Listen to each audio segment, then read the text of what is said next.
Oke, assalamualaikum warahmatullahi wabarakatuh. Alhamdulillahirobbilalamin. Astagfirullahaladzim. Wassalatu wassalamu ala asyrofil anbiya'i wal mursalin sayyidina Muhammadin wa ala alihi Muhammad. Kepada yang terhormat Abi Hanif dan Ida selaku pengasuh Pondok Pesantren Seperti Darul Huda, dan juga kepada Kepala Madrasah MTSM Al-Qur'an Al-Huda dan juga Dewan Guru MTSM Al-Qur'an Al-Huda, dan kepada kedua orang tua saya dan teman-teman yang saya hormati.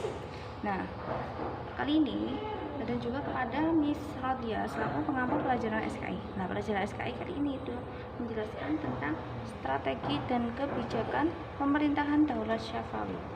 Nah, strategi dan kebijakan pemerintahan Daulat Syafawi ini itu pada masa kepemimpinan Abbas I, Daulat Syafawi ya perlahan-lahan mengalami kemajuan. Nah, pada saat itu dia itu berusaha menghilangkan dominasi Qizilbash atas Daulat Syafawiyah dengan cara membentuk pasukan-pasukan baru yang anggotanya itu berdiri dari budak-budak yang berasal dari tawanan-tawanan bangsa Georgia, Armenia, dan Sirkesia yang ada sejak pemerintahan Tahmas I. Oke, saja juga mengadakan dengan itu langkah-langkah yang ditempuh Abbas I dalam memajukan Daulat Syafawi diantaranya itu adalah berusaha menghilangkan dominasi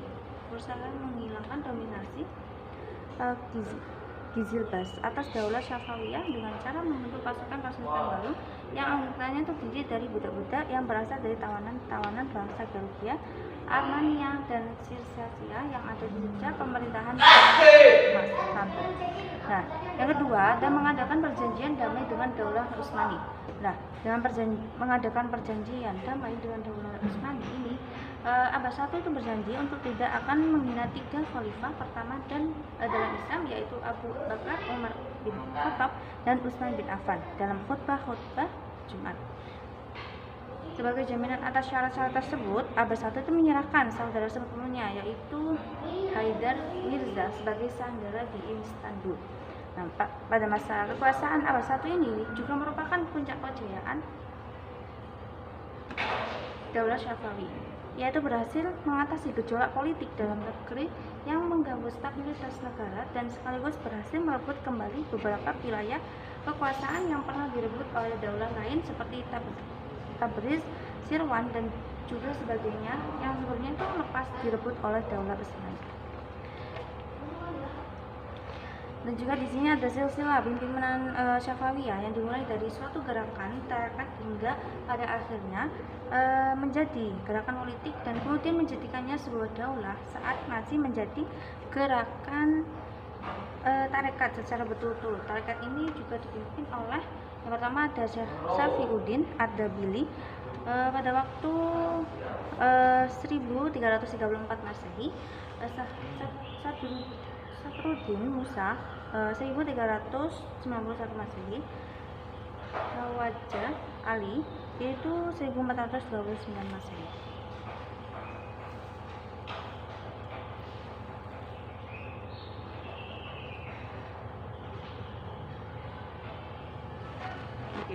Ada juga Ibrahim Junaid itu 1460 Masehi, Haidar pada waktu 1488 Masehi, dan juga yang terakhir Ali itu pada waktu 1501 Masehi. Nah, sesudah menjadi Daulat Syafawi tanpa kekuasaan secara berturut-turut itu dipimpin oleh Ismail I itu 1501 sampai 1524 Masehi. Terus yang kedua Tahmas I itu 1524 sampai 1576. Terus ada juga Ismail II itu 1576 sampai 1577 Masehi. Muhammad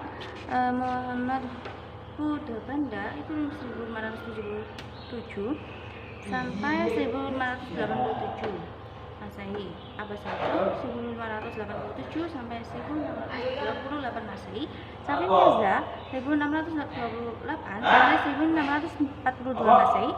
Abbas II itu 1642 sampai 1667 Masehi. Sulaiman 1667 sampai 1694 Masehi. Husain I 1694 sampai 1722 Masehi.